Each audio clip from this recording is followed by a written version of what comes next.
Assalamualaikum warahmatullahi wabarakatuh. Kami akan mempresentasikan tentang faktor-faktor pendidikan di mata kuliah Introduction to Pedagogy. Kami berasal dari kelompok pertama yang beranggotakan 1. Eko Arif Budiono, kedua Fadia Rofifa Yumna Amalia, yang ketiga Liliani Triasuti Bayu Pelipur. Next, selanjutnya kita masuk ke materi inti, yaitu A. Definisi pendidikan.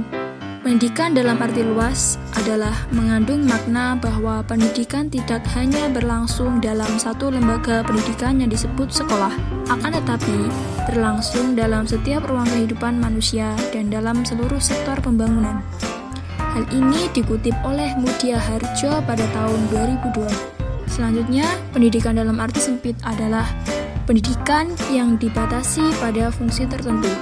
Pendidikan identik dengan sekolah dan tidak berlangsung seumur hidup, tetapi berlangsung dalam jangka waktu terbatas.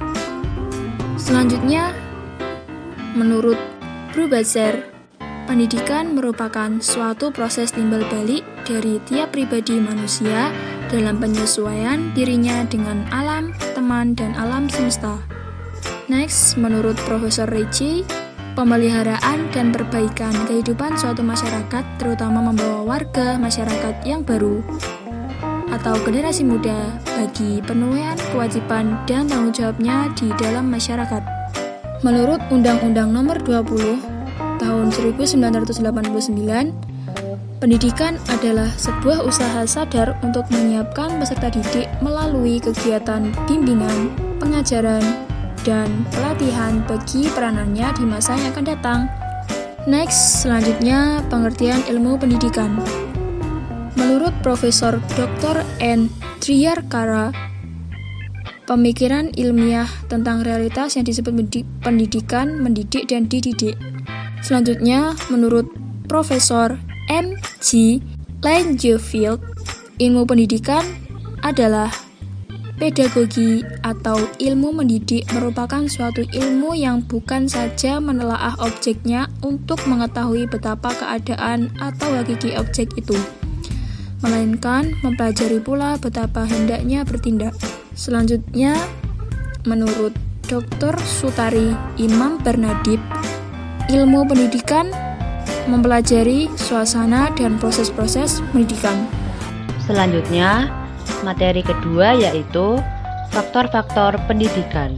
Ada beberapa faktor-faktor tertentu yang memengaruhi dan menentukan. Yang pertama, faktor tujuan. Yang kedua, faktor pendidik. Yang ketiga, faktor peserta didik. Yang keempat, faktor alat dan media. Yang kelima, faktor isi atau materi pendidikan. Yang keenam, faktor metode pendidikan. Dan yang ketujuh, hidup bersama di lingkungan sosial atau masyarakat. Poin pertama, faktor tujuan.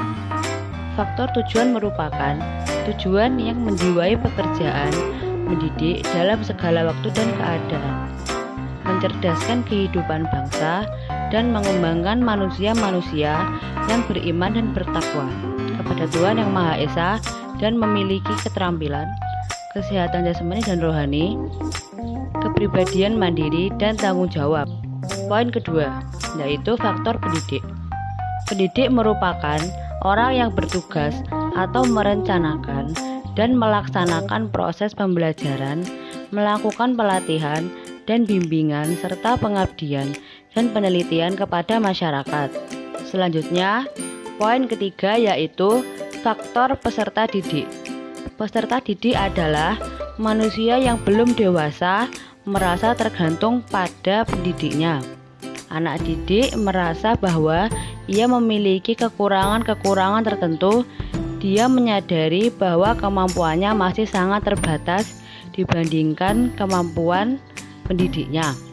Poin keempat yaitu faktor alat dan media. Media pendidikan merupakan sebuah alat bantu atau pelengkap yang digunakan oleh guru atau pendidik dalam rangka berkomunikasi dengan siswa atau peserta didik. Alat pendidikan diantaranya keadaan gedung sekolah, keadaan perlengkapan sekolah, keadaan alat-alat pelajaran, dan fasilitas-fasilitas lainnya. Selanjutnya, E.